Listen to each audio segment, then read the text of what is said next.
વડોદરા જિલ્લા મહેસૂલી કર્મચારી મંડળ તથા રાજ્ય મહેસૂલી કર્મચારી મહામંડળ દ્વારા પડતર પ્રશ્ને માસ સીએલ પર ઉતરી વિરોધ નોંધાવ્યો।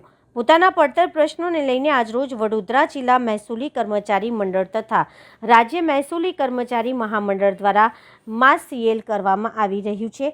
એક દિવસની આ માસ સીએલમાં પોતાના પડતર પ્રશ્નોને લઈને મહેસૂલી કર્મચારીઓ સરકારને ફરી એક વખત અનુરોધ કરી રહી છે। આ અગાઉ વડોદરા જિલ્લા કલેક્ટરને પણ પોતાના પડતર પ્રશ્નોને લઈને આવેદનપત્ર આપવામાં આવ્યું હતું। ત્યારબાદ કાળી પટ્ટી ધારણ કરીને પોતાના પડતર પ્રશ્નોનું નિરાકરણ ન આવતા વિરોધ પણ દર્શાવવામાં આવ્યો હતો। આખરે ફરી એક વખત વડોદરા જિલ્લા મહેસૂલી કર્મચારી મંડળ તથા રાજ્ય મહેસૂલી કર્મચારી મહામંડળ દ્વારા માસ સીએલ કરી પોતાના પડતર પ્રશ્નોને લઈને મેદાનમાં આવ્યા છે। મહેસૂલી કર્મચારીઓની જિલ્લા ફેરબદલીની જેટલી રજૂઆતો વિભાગ ખાતે હાલ પડતર છે તેનો નિર્ણય કરવો જોઈએ।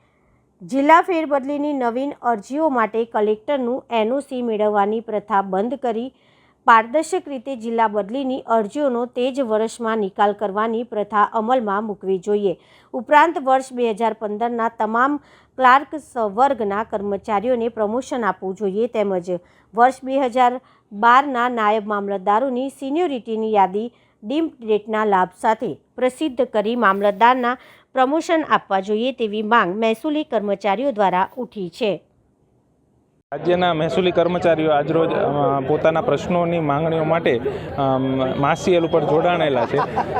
રાજ્યની તમામ મહેસૂલી કચેરીઓ મહેસૂલી કામગીરી આના કારણે ઠપ થયેલી છે, પરંતુ અમારા પ્રશ્નો માટે અમે અગાઉ સતત સરકારમાં રજૂઆત કરેલી છે અને આ રજૂઆત અન્વયે અમે 9 તારીખે બધા જિલ્લા કલેક્ટરોને આવેદનપત્રો આપેલા છે। એવી જ રીતે અમે 22/4ના રોજ કાળી પટ્ટી ધારણ કરી તમામ કર્મચારીઓ ફરજ બજાવેલી છે અને તેમ છતાં અમારા 1 થી 9 પ્રશ્નોનું હકારાત્મક નિરાકરણ ના આવી શક્યું, એટલે અમારે આજરોજ આ માસ સીએલ પર ઉતરવાની કારણ બન્યું છે। કુલ અમારા 1 થી 9 પ્રશ્નો છે। તમામ પ્રશ્નો વહીવટી છે, જેમાં પહેલો પ્રશ્ન કે ભાઈ નાયબ મામલતદાર કક્ષાની સિનિયોરિટી યાદી 8 વર્ષથી વધારે સમયથી પ્રસિદ્ધ થયેલ નથી।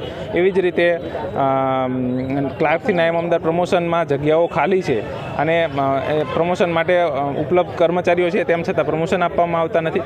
એવી જ રીતે જિલ્લા ફેરની બદલીઓની અરજીઓ 250થી વધારે કર્મચારીઓની વિભાગ કક્ષાએ નિર્ણય અર્થે પેન્ડિંગ છે, તો એનો તાત્કાલિક નિર્ણય થાય એવું કર્મચારીઓ ઈચ્છી રહ્યા છે। મહેસૂલી તલાટીઓના કિસ્સાઓ એમના 9 વર્ષ થવા છતાં પ્રી સર્વિસ તાલીમ હમણાં લેવામાં આવી, તો એનું તાત્કાલિક રિઝલ્ટ આપવામાં આવે અને LRQ અને HRQની પરીક્ષાઓ તાત્કાલિક યોજવામાં આવે, એ કર્મચારીઓની માંગણી છે। સહદેવસિંહ રાઠોડ, પ્રમુખ।